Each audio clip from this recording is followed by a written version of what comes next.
This is a completely spontaneous video, it's not planned at all. I just thought, wow, the thoughts are in my head, I just want to sit down and talk about it because I've been wanting to talk about this for a while and I feel like this is the right time. So not so long ago Dodie uploaded a video called Am I Oversharing Too Much? And I don't really want this to be a video response to her video.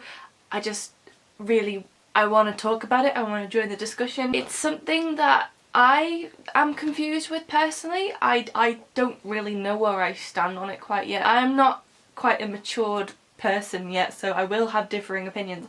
But I just want to discuss and get out there the sort of stuff that I'm thinking about it and my personal experiences with mental health and how it happens in my head. If you follow Dodie, as I do quite a lot, you'll know that she does share a lot of her mental health online on Snapchat and on Instagram. She posts pictures with very long captions describing in detail how she's feeling, usually with very in detail analogies and metaphors, and then she does lots of very long Snapchat stories when she's feeling down. She mentioned in a video that when she feels down she automatically goes to Snapchat and opens it and talks to the internet. Now personally for me,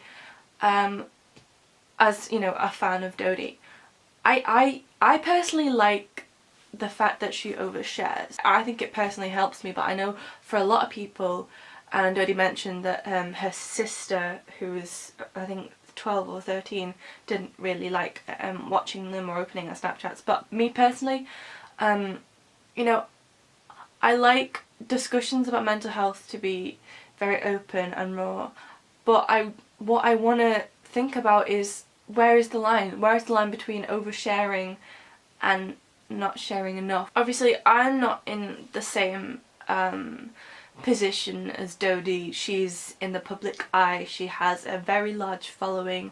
I am a teenage girl who, oh not focused, is going through some mental health issues. Please focus. And I am a very, very, very, very small YouTuber compared to Dodie.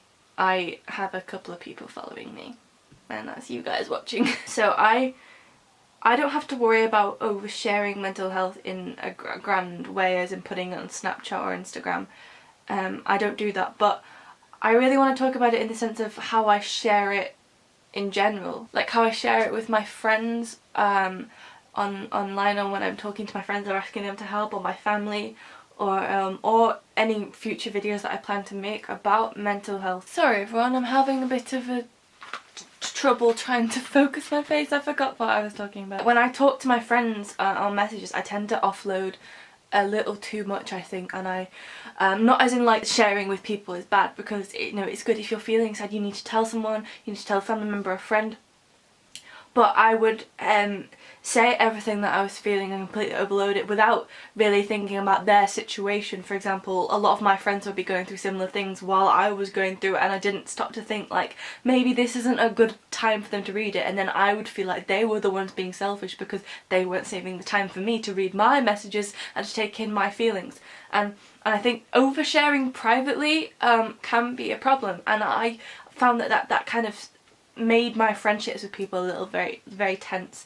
And since then I've learned that if my friends are not in a good place for me to share stuff with them, then I need to avoid that because I care about them and I want them to be okay. And obviously I probably won't be able to help them in that moment, but I need to find someone who, I mean not completely overload on them, but I need to find someone who I can talk to and maybe not ask for advice, but just say, hey, can I talk to you a bit for distraction? And I've completely sidetracked, I've forgotten where I was going. But it helps to talk to them sometimes, because I feel like, as Dodie said in a video, I was talking to the internet, you're getting it off your chest and you're projecting it into it, but sometimes you'll regret it in the morning, you know?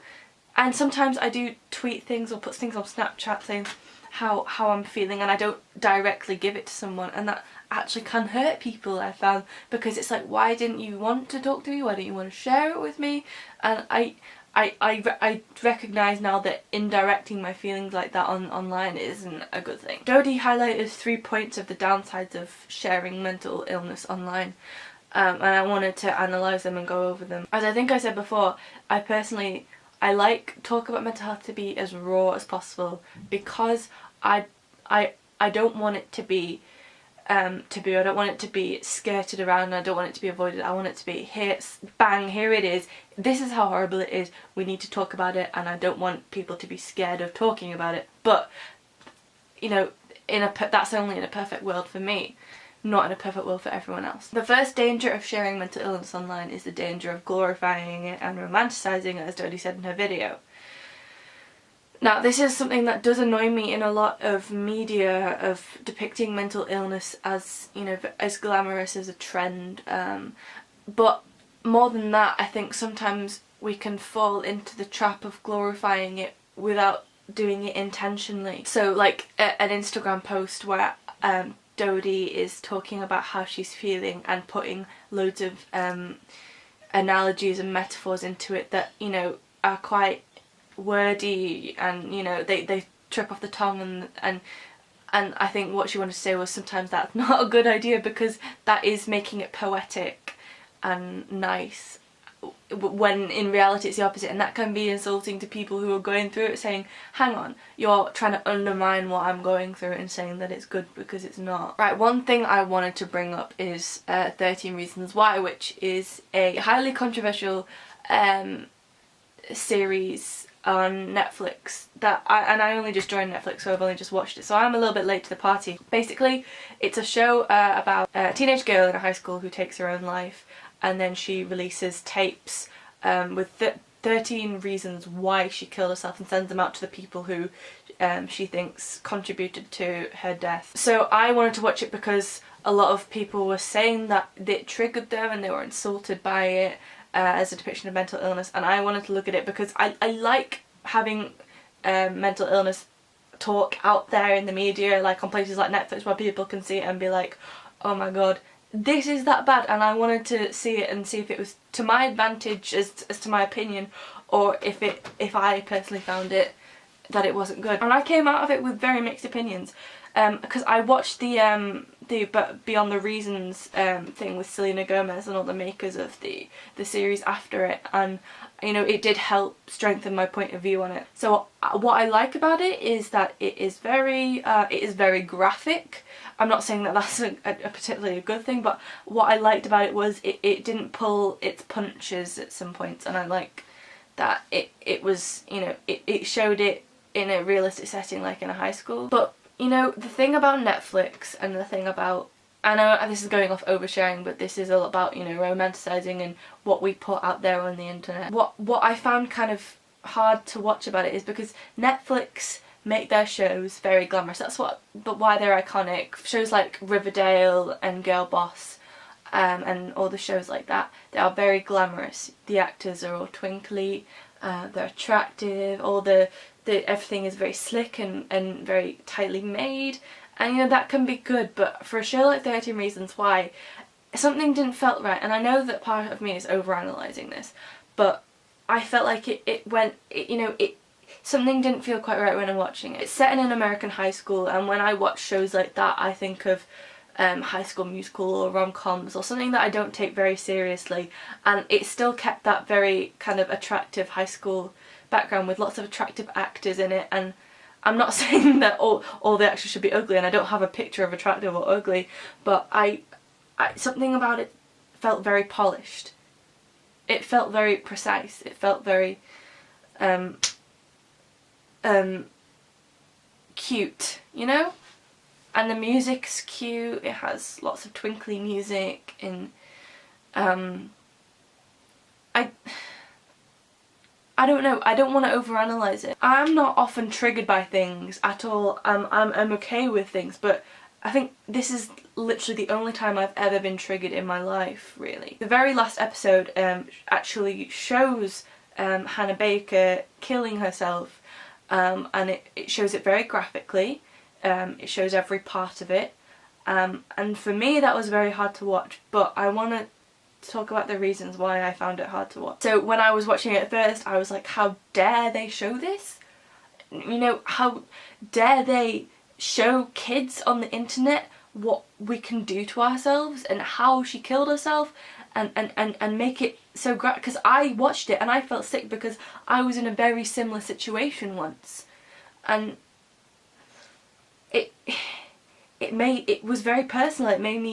It brought me back to those memories, and it made me feel negative, which I think is the point. And I know a lot of people were triggered by it, and I appreciate that they did put trigger warnings on the episodes. At the beginning of certain episodes they say this episode contains scenes of suicide, self-harm, etc. But the other side of it is, it was very graphic, you know, it showed lots of blood, it showed lots of gore, it was graphic, but there are so many films with similar ratings that have a similar amount of gore, like horror movies that show people literally being mutilated or decapitated, and I find those hard to watch. I find it hard to watch skin being broken, and I find it hard to watch so much gore, and I wonder if when I was watching it I had that feeling of not wanting to watch it, but added to the feeling of this is about mental illness, therefore it's controversial, and maybe that made me biased towards that scene. So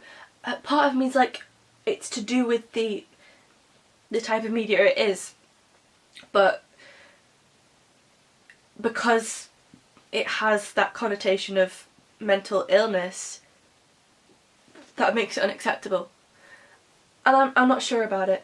I know a lot of people were very upset by that scene and say that it was unnecessary to show it, but I did watch the Beyond the Reasons, and they said they wanted to make it as genuine, as raw, and they wanted that scene to be painful to watch. They made it painful to watch because they wanted you, the viewer, to experience not but like pain, because this scene is about pain in Hannah Baker's life, pain in what she was feeling at the moment with what she was doing to herself, and just pain of existing, and they wanted to make you feel pain when watching it, and part of me think that's really clever. I'm still very in the moment when I was watching it, I was cussing about it, and I was texting my friends saying, I hate this program because it's showing this, I hate it. But once I watched that Beyond the Reasons thing, I just thought to myself, you know, maybe it's good that we're showing this. Maybe this is a step forward. Maybe, you know, that's the way forward. And the next point I want to talk about, which is what Dodie talked about, is things that are triggering. I understand that people are triggered by things on the internet and people have to put trigger warnings. And, you know, I will put a trigger warning where I can if I do put anything graphic or to do with mental illness or anything like that. But, you know, part of me is like, should we need trigger warnings? Should we need to be worried about being triggered? Isn't the solution for not being triggered is to talk about it as much as possible so people are used to it? I don't know. I don't want mental illness to be a taboo subject that we avoid. I don't want people to be squeamish around it. I want people to say, here, bam, this is the pain that I'm feeling. This is genuine. This is really, really terrible. And I want you to see it, and I want you to know that this pain is happening. But also, on the other hand, I think that, you know, that isn't healthy, you know? People are gonna see that and they're gonna feel negative themselves, like I did when I watched that final scene in 13 Reasons Why. I felt a lot of pain. I felt personally, like, attacked. I felt like it was about me. And I don't want to make this about a really selfish thing, but, you know, I wish that they'd not shown that. Through watching that episode, all I was thinking was, please don't show her killing herself. Please don't show this, because I know that I will not be fine with it. And I know a lot of people, whether they have a mental illness or not, are very easily triggered by that. And part of me's like, okay, that's fine. I will respect that, and I do respect it. But part of me's like, shouldn't we make it easier for people to see it by talking about it more, putting less trigger warnings? And when I'm saying this, I'm not saying this is what should happen. I'm just putting ideas out. I'm not instructing things. I don't want people to be commenting saying you're wrong, you're wrong. These are just ideas that I'm putting forward. I'm I'm just talking about it really. So oversharing online with Dodie, putting things on her posts, it can be very triggering to people, make them feel negative. Stuff that I send to my friends can be quite triggering, but when it's private, I guess, you know, I want to share that detail with someone because they're close to me. I wouldn't share it with someone who I'm not close with. Although sometimes it feels good. You know, I always sometimes consider writing an essay about a particular meltdown episode I have of self-harm or of being sick when I have a panic attack or a meltdown, and I want to put it, you know, on a blog or something so people can read it. No sugar-coated, no decorations, literally just sentences. I experienced this, this is what happened, I felt like this, so it's completely there and I want people to see it. But what holds me back from doing that is people coming away from it feeling worse. Because all I want to do in this is help people. All I want to do is make people who feel in a similar way to feel better, and I want people to be encouraged that life isn't always this way for everyone, you know? And sometimes when Dodie shares these kind of things, I feel really good because I'm like, well, someone's going through a similar thing. But this is the thing, there's a line between that and it being too triggering. And I don't know when that is, and I don't know whether I agree with trigger warnings and everything. And I know everyone's different, and I know a lot of people genuinely have anxiety sparked by things like that. And I understand that, and I get it, and I understand that this is something that can't be helped. But when we're talking about something so serious as and taboo as mental illness, I'm worried that there are too many trigger warnings. I'm not saying that we shouldn't have them, I'm just worried about the overuse of them. The other thing that Dodie mentioned was health. You know, is oversharing actually unhealthy for yourself? In that text that a friend sent her, she said that it was like empty calories when she was emptying it out. So it felt good in the moment when you're pouring your heart out to thousands of followers, but it doesn't actually give you any long-term help or support or therapy. I do think that if you're suffering from a mental illness, it is so vital that you get help. It is so important that you go to a counsellor and you talk about it to a professional who can help you. I'm not saying that it definitely will help you, because I know people who have not been helped by therapy, but you know, you can't just take that chance and say that it won't help you. You need to go and you can't overshare with therapists because that's what they're there for. But when you're talking to a group of friends, or you're putting it on Facebook, or if you're someone like Dodie who has a large internet following, you know, it doesn't grant you a long-term solution. Sometimes when I send big paragraphs of things about me to my friends of how I'm feeling, I forget weeks later that I sent it, and I feel like I have to explain it again to them because it felt empty to me. In the moment of typing it, I was like, I want to get all this out and I want you to know exactly how I'm feeling, but once I've done, it's like I don't feel like they received any of it. I don't remember it, and I kind of regret it. I think it is important to share stuff with your friends, but also consider, you know, is this healthy to talk about? Will it make me feel even more negative if I'm talking about it? Will it, you know, dig up these feelings and put them back, squish them back into place and in my current mental state? Or is it best to talk about something else, you know? Dodie uses a lot of her mental illness as transferring into her creativity, into her art, because she's a musician, and she's a bloody great musician. And I think one of the best things you can do with mental illness is to transfer it into something creative, because at least then you are expressing yourself in a positive way. But there are always the worries of, you know, using that as, you know, as promoting mental illness. For example, lots of emo bands or people who are known for doing sad music like Lana Del Rey have been accused of promoting sadness and mental illness via music. But I personally think that, you know, this is projecting your feelings through it, and it can be extremely relatable for people, especially me, because I enjoy Lana's music so much. I enjoy listening to My Chemical Romance Fallout Boy. I enjoy listening to Bring Me the Horizon. I like to hear these feelings being shoved out. I want to hear it because it feels like someone understands me, and it feels like, you know, when it's more than just me, I feel like I can actually get better. I really wanted to get this off my chest, and I really wanted to discuss it. And I found Dodie's video very stirring, and I found it, because at first I clicked on it because I was like, no Dodie, you're not oversharing, because I like reading your Instagram posts and I like watching your Snapchat stories because I want to know how you're feeling, because I care about you and I want to feel like I'm not alone. But I appreciate that a lot of people come away feeling negative about it, and so I just want to bounce that off. And if you have an opinion, if you feel strongly a certain way, then please discuss it with me in the comments, or DM me on any social media. I want to carry on this debate. I want to talk about it, and I want to make mental illness online and in the media as genuine as possible. It's all about representation, isn't it? It's all about how we represent it, and the line between,